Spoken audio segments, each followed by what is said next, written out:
Au Zimbabwe, l'ex-ministre des Finances et l'ex-chef de la Ligue des jeunes du parti au pouvoir, deux proches de Grace Mugabe arrêtés lors du coup de force de l'armée, ont été maintenus en détention lundi. Le président français Emmanuel Macron est arrivé lundi soir à Ouagadougou au Burkina Faso, première étape d'une tournée africaine de 3 jours qui se poursuivra en Côte d'Ivoire et au Ghana. Et puis en RDC, l'épiscopat exhorte le président Joseph Kabila à prendre l'engagement public de ne pas se représenter à la présidentielle de 2018 afin de permettre la tenue des élections dans un climat apaisé. Nouveau rendez-vous de l'information sur Sika, bienvenue à tous. Au Zimbabwe, l'ex-ministre des Finances et l'ex-chef de la Ligue des jeunes du parti au pouvoir, deux proches de l'ex-première dame Grace Mugabe, arrêtés lors du coup de force de l'armée qui a causé la chute du président Robert Mugabe, ont été maintenus en détention lundi. L'ancien ministre Ignatius Chombo est poursuivi pour des faits de corruption, d'abus de pouvoir et de fraude remontant à la période allant de 2004 à 2009. Le tribunal a estimé qu'il y avait des raisons irréfutables de lui refuser sa mise en liberté provisoire. Les risques qu'il s'échappe seraient réels. Quant à l'ancien chef de la Ligue des jeunes de la ZANU-PF, Kudzai Chipanga, il est poursuivi pour avoir publié des déclarations qui portent préjudice à l'État ou à l'armée. Restons au Zimbabwe où quelques jours après la chute de Robert Mugabe, l'activiste et pasteur zimbabwéen Evan Mawarire est sorti de son mutisme. L'homme longtemps persécuté pour ses critiques à l'encontre de la gouvernance et des méthodes du président déchu appelle à traduire Robert Mugabe en justice ou tout au moins à le faire entendre par une commission. Voici un extrait de ses propos. Je pense qu'il est important que le genre de justice que l'on rend ne soit pas une justice sélective ou presque différente, parce qu'il ne s'agit pas de représailles, il ne s'agit pas de vengeance, mais de restauration. Il faut rétablir la confiance des gens dans leur gouvernement. Je pense que l'on a le sentiment que Mugabe devrait au moins être confronté à une certaine forme de commission de vérité et de réconciliation. Nous comprenons maintenant que le nouveau président, lui, a accordé une certaine forme d'immunité et lui a permis de ne pas être poursuivi. Je pense que cela donne l'opportunité à de nombreux Zimbabwéens de tourner la page. L'espoir que les Zimbabwéens ont en ce moment peut être déroutant pour beaucoup de gens. Surtout si l'on tient compte du fait que les gens qui forment le nouveau gouvernement ou qui font avancer la nouvelle administration du pays sont essentiellement le même groupe de personnes, vous savez, qui a été là avant. En fait, beaucoup, si ce n'est tous, étaient les architectes de, vous savez, l'effondrement de notre nation avec Robert Mugabe. Tout ce qu'ils ont fait, c'est renvoyer une personnalité. L'espoir est que notre nouveau président et son nouveau gouvernement, quels qu'ils soient, comprennent qu'eux aussi ont une chance d'être différents et qu'eux aussi ont une chance d'amener le Zimbabwe vers un avenir très différent du passé d'où nous venons. Le président français Emmanuel Macron est arrivé lundi soir à Ouagadougou. Il s'agit de la première étape d'une tournée africaine de 3 jours qui doit se poursuivre en Côte d'Ivoire et au Ghana. Le chef de l'État français profitera de cette première tournée pour fixer le cadre de la politique africaine de son quinquennat en s'adressant à la jeunesse.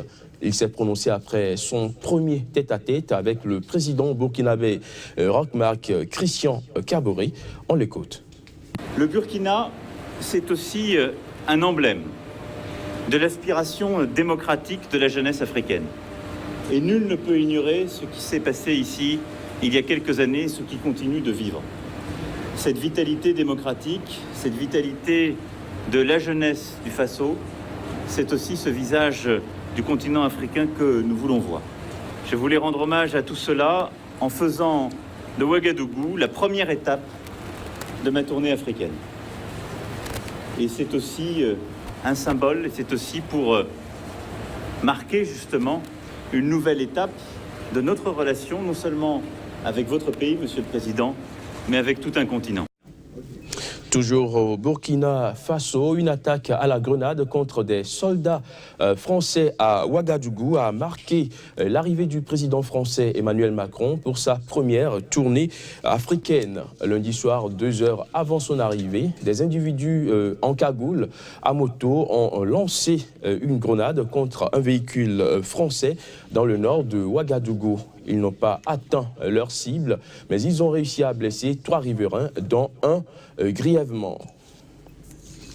Ce journal se poursuit. Environ 5000 participants des pays d'Afrique, dont le Maroc, et des pays d'Europe prendront part au 5e sommet Union européenne-Union africaine.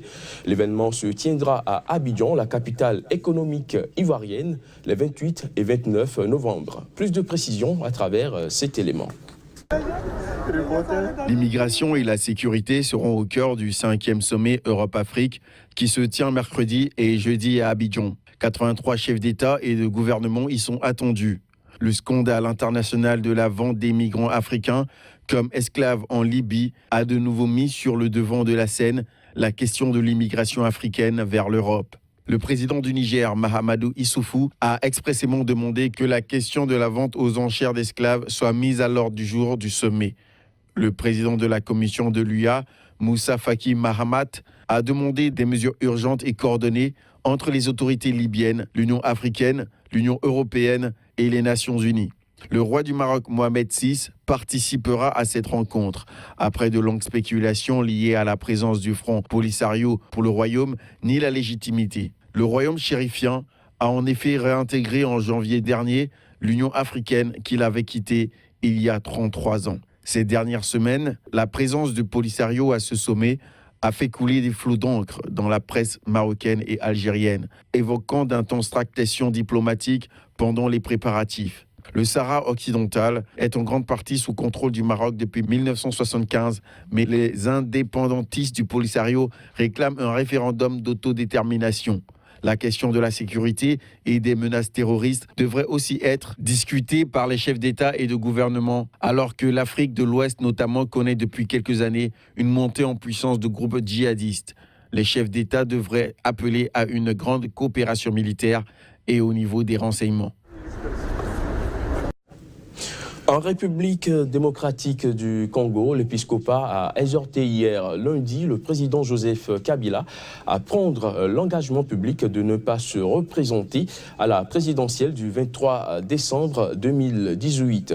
Une mesure pour permettre la tenue des élections dans un climat apaisé. Les détails.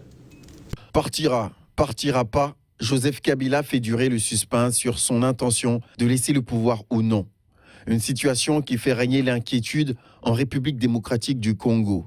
Lundi, les évêques congolais ont exhorté le président Kabila à rassurer l'opinion par une déclaration publique qu'il ne sera pas candidat à sa propre succession. À travers cette démarche, contenue dans un document de l'épiscopat rendu public, les sages entendent l'inviter à contribuer à l'apaisement des tensions liées à son maintien à la tête du pays au-delà de la fin de son mandat qui a expiré le 20 décembre 2016. C'était à l'issue d'une assemblée extraordinaire des évêques consacrée à la crise en RDC. Le message ainsi adressé au chef de l'État est intitulé « Allons vite aux élections ». Les évêques se disent profondément déçus par le contexte de méfiance généralisée à la base des violences meurtrières dans le pays. Aussi déplore-t-il le fait accompli dans la publication du calendrier électoral par la commission chargée d'organiser des élections en RDC qui prévoit la présidentielle le 23 décembre 2018. Par ailleurs, les évêques ont invité le gouvernement congolais à publier avant la fin de l'année le plan de décaissement des fonds destiné à l'organisation des scrutins. Quant à la coalition politique du Rassemblement de l'opposition et des mouvements citoyens, elle demande une transition sans Kabila dès le 31 décembre de cette année.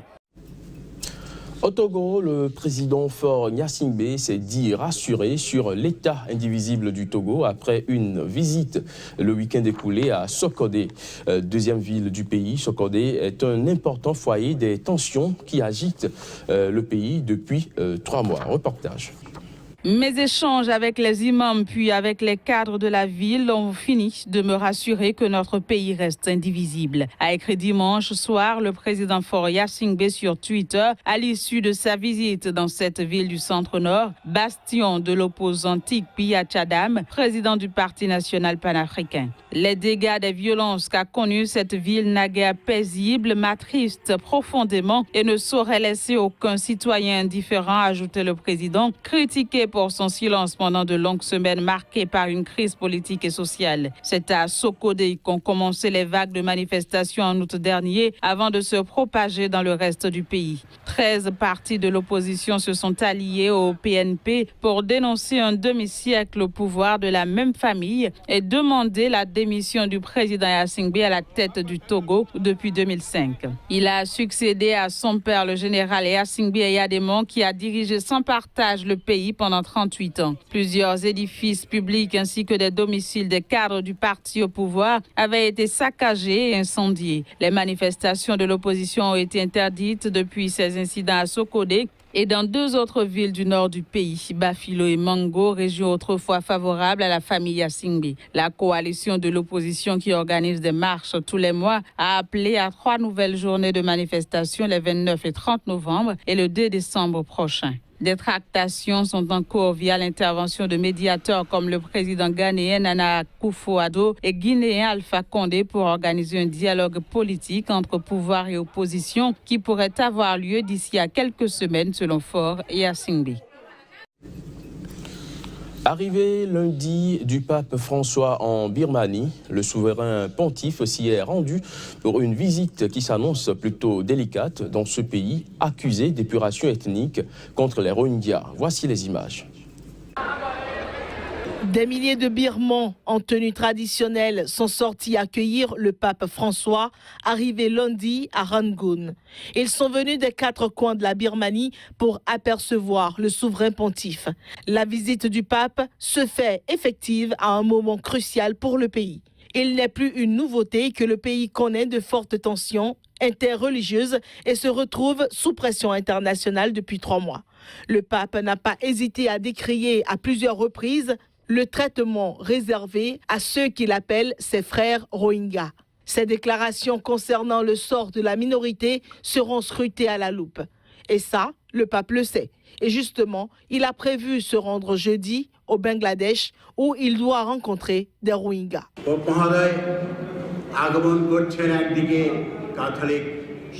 Le pape ne vient pas que pour les catholiques, mais pour la nation tout entière, pour tout le monde dans ce pays, quelle que soit leur foi, leurs croyances et culture.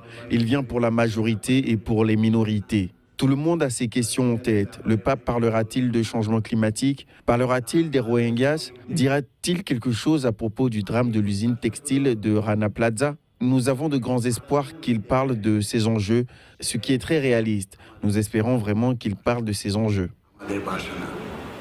Le pape, pendant son séjour, doit rencontrer les principaux acteurs de la crise en Birmanie. Des échanges sont annoncés avec le chef de l'armée, accusé par les organisations de défense des droits de l'homme d'être le principal responsable de la campagne de répression. Le pape François rencontrera également la dirigeante birmane et prix Nobel de la paix, Aung San Suu Kyi. Portée par un nationalisme bouddhiste et largement anti-musulmane, l'opinion publique birmane est chauffée à blanc par les remises en cause de la communauté internationale sur la façon dont le gouvernement gère ce conflit. Les quelques 700 000 catholiques de Birmanie, longtemps discriminés par la junte birmane, espèrent beaucoup de cette visite. Fin de ce journal, merci de l'avoir suivi.